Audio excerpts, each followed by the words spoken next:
How do you troubleshoot poorly soldered connections in robotics? Imagine your robot is about to perform its first task, but suddenly it stops working. Often the culprit is a bad solder joint.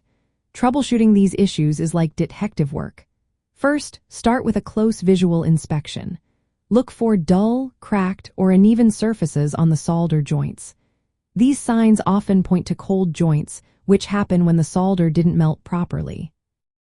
Use a magnifying glass or a microscope to spot tiny defects, especially on small components like surface mount devices. Next, test the electrical connection with a multimeter set to continuity mode. Place the probes on each side of the joint. If the multimeter beeps or shows a low resistance, the connection is good.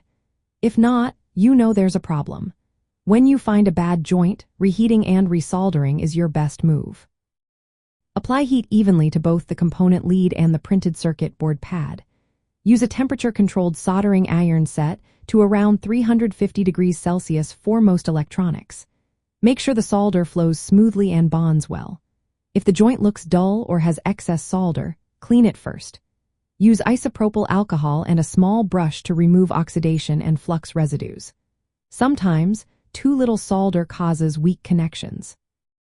Add a small amount of fresh solder, but avoid overdoing it.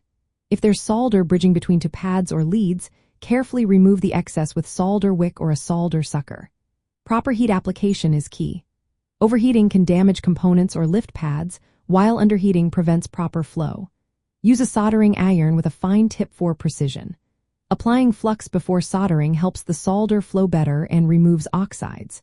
Make sure to use enough flux but not too much. Before soldering, ensure components are firmly seated and held in place.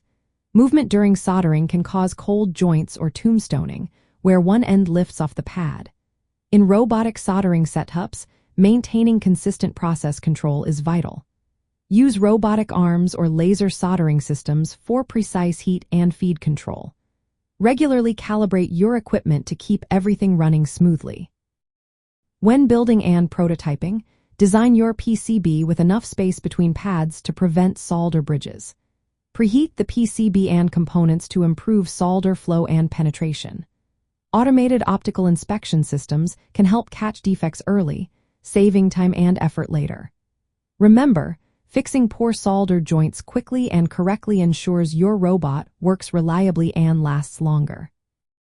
By following these steps, you can troubleshoot and repair soldering issues efficiently, making your robotics projects more successful and durable.